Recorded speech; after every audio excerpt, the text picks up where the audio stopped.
talking about.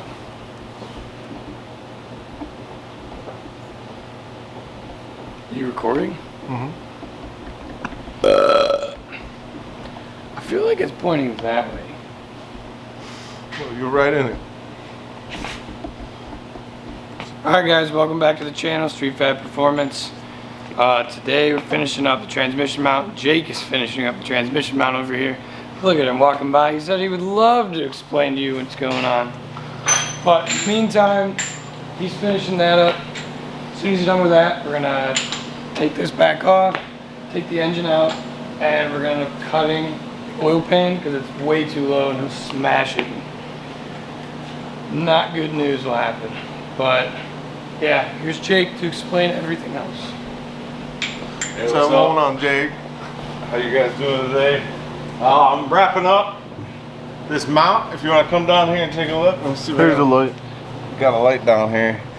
It's just tacked in place. Yeah, it's ready to come back off. It holds the weight of the trans, no problem. So I just got to get it off of here, finish welded in. Then we're probably gonna get it powder coated. I gotta put some gussets on the mounts, like I talked about before. On the motor mounts? Yeah, on the motor mounts up front. So I'm gonna do them all on the table. So now these guys can get the motor out. They've been waiting on me. Been holding them up a little bit, but yeah, I'm happy with the way it came out. I kept everything perpendicular and symmetrical to, you know, the body line. The trans right now, my adjustment will be on the front right motor mount, because I'll touch on it on a video when I get it on a bench and I'm making the shim for it. The stud actually comes out and the base of the motor mounts at an angle, so you need a shim to fill that spot. Just throwing washers on there, you're gonna have a gap. So the other one is, you know, it sits flat. So the adjustment, easy adjustment to be made for engine level will be the front right mount. We left room there, you know, to raise it up. When it's on the bench, I'll break that down for you and show you guys what I'm doing when I'm making them spacers. But that's where we're at. Getting ready to kick it over to these guys. Yeah, guys, so we're gonna go ahead and pull this motor off today. Like Joey touched on it, the oil pan is low. You can see it. I'm gonna line you up right here. Don't mind the little bend right here. We're gonna take care of that and replace it.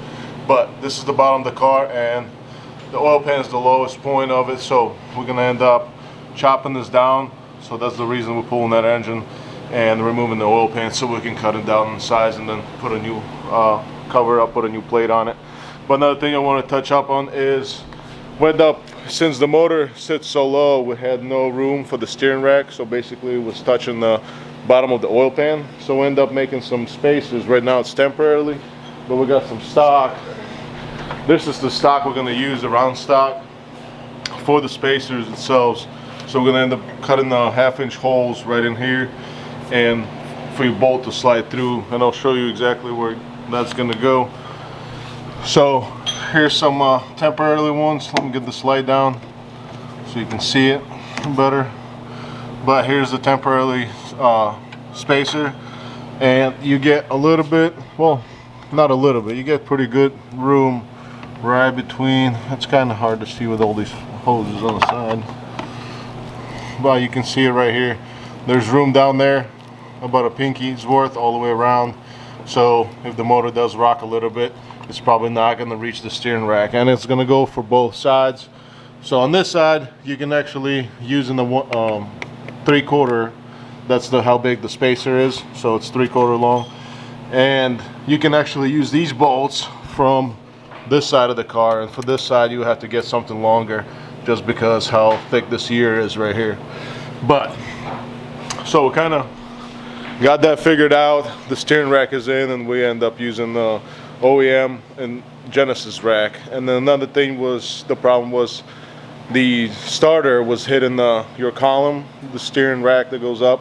So we had another starter laying around. It's from our Z LS swap on our Z, and that one's a little shorter, so we went ahead and ordered a different starter for this setup. So when it comes in, we'll show you.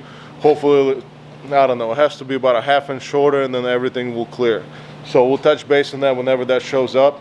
But in the meantime, we're gonna pull this motor out, take this oil pan off, and start cutting this thing to size. Let's do it. Ain't no motherfucker in this world could do it like me. Open up your eyes and insert a little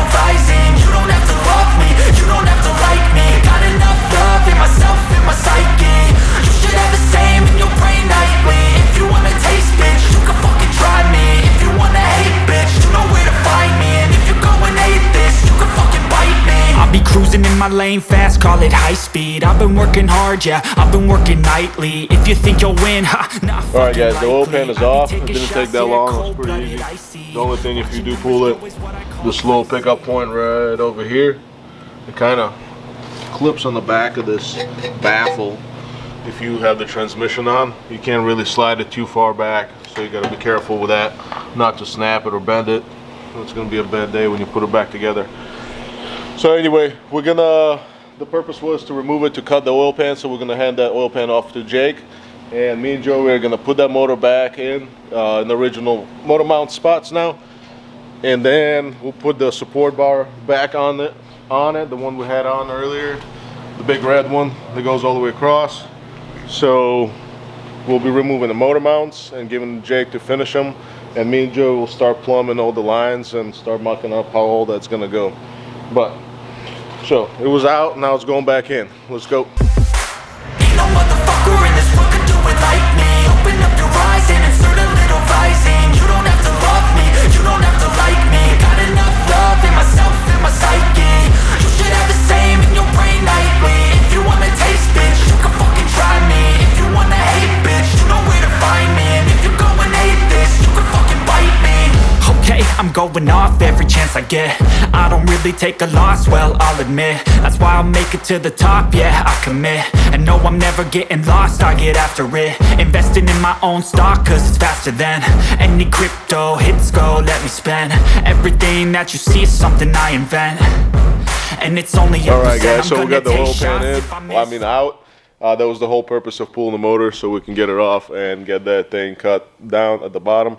And we end up removing the motor mounts, so now the engine is actually sitting where it's going to live at, and me and Joey can start working on the plumbing, on all the brake lines, fuel lines, and such. But I want to show you the motor mounts. I know last time we made them, we kind of put them on and show you it was kind of hard to see. So since they're now out, I want to show you the motor mounts. Jake's got them over here in the corner. What's happening? Here we go. This is what I've been working on. They're not complete yet. I still got to remove some material.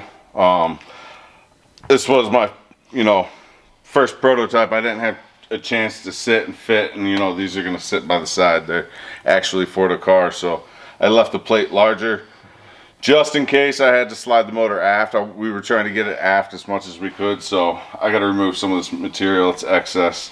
I put some gussets in here. Earlier I was mentioning about leveling the motor left to right for the final adjustment, and this was the front right motor mount that I was talking about. And if you can see, this stud comes out straight, and it's got, it's sitting at an angle. It does have a locating pin there, so we got some 1.25 inch stock, I believe, and I'm gonna make a nice shim for this, mill it up, and put a locating pin. So when it sits down on there, that's gonna set our final height. I'll probably put washers on there, measure it, and then once we're happy, motor sitting level, that one will live there, and that'll set our roll of the engine. So as you can see, you got to do something about it. As this thing sits down on there, you're gonna have a large gap. So I'm thinking it's gonna end up sitting somewhere around there, something like that, possibly. Yep. And how thick is the metal? These are 1/2 inch plate, and we ran with, is this 3/8? 3/8 for the trans cross member. One of the other issues, so just to point out, these mounts, I still got to throw some gussets and clean them up a little bit. These mounts will work with OEM Genesis mounts. If you have this same setup, made it, blueprinted it, still have the information, so it'll be easy to duplicate. Maybe someone will want another one. But one of the other issues we got to combat with this swap is the left-hand motor mount. This sits just underneath the exhaust manifold. I mean, with minimal space. So really don't have a whole lot of room to put a socket or a typical bolt in there. So my plan for this is I'm going to run a grade 8 countersunk fastener in here. And as you can see, it's very tight fitment. I mean, there's minimal space when it's in the car to get on top. So I think that's going to be the best route. Other than that, you'd have to either modify this or change, but got the motor where we want to sit. Trans mount, need to do a little finish weld on it, but It's good enough. We did a little load test on it. Nice and sturdy. Still got to pick up the holes for the middle eventually. Yeah. Those will be fine, finalized, but those will be slotted. We'll mill those out, give a little bit of adjustment, but happy with how it came out. And the mounts will work with any Genesis swap, right? Yes. So that's the any plan. Genesis OEM mount, so you don't have to modify anything on the car. All right, guys. Well, that's the breakdown of the mount. So Jake's gonna work that, and then after he's all wrapped up on that, he's gonna pick up on the oil pan. Hey, Joey. We were at the car show yesterday, and we picked up him this Cadillac sign because he's all about Cadillacs. You want to tell him a story about this? Let me tell you about the Cadillac ducks. You gotta stand on the front. So the Cadillacs, whatever, 1905 or whatever the hell it was. Get that garbage can out. It doesn't look good. All right, story time. So the Cadillacs in like 1905 or whatever the hell they started, it's the family crest. They had ducks in their family crest. I have a 97 DeVille. And in 1999, they stopped putting it in. So in my V, they don't have them in. And in Jake's 2007, they don't have them in. It's a little fun bar thing you can say, you know, when people are asking what you know about Cadillacs. That's all Joe Roth told you. Well, there you go, guys. If you didn't know that, now you do. All right, guys, and while we're here, I want to show you a little update on their shop. We did talk about putting those big shelves right there.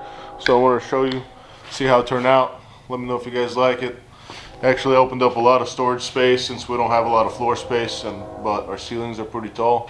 This actually helps out. We can put a lot of stuff on there, which we got 2 car interiors up there, a couple hoods, a whole bunch of stuff from our 350Z, and we still got plenty of room. Joe was talking about putting a bed up there and sleeping. Put all the toolboxes under it, so it works out pretty nice.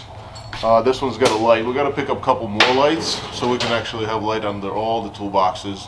And that way you can see when you open up the drawers.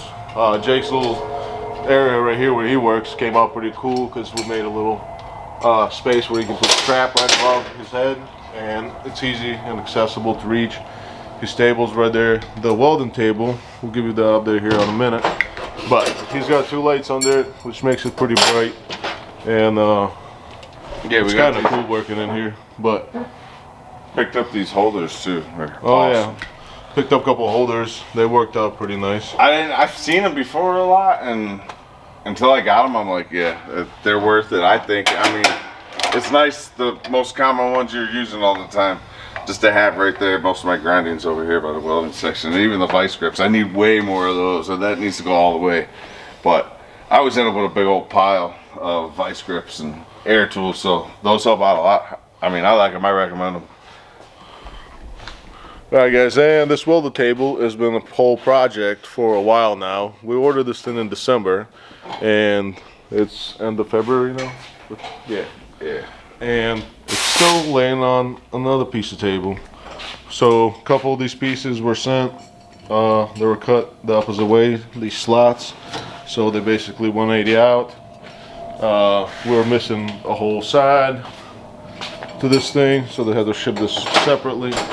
So it's been a long process of getting all the pieces here, but now we're waiting on the full table to be sent to us.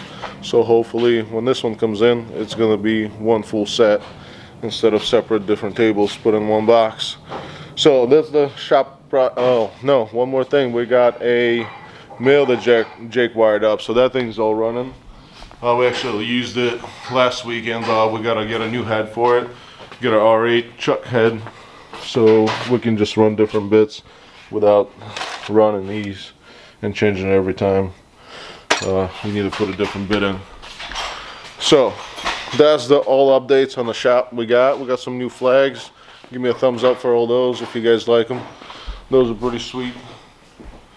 And there's some right there. Gotta have the Nismo. Alright guys, this video was short and sweet.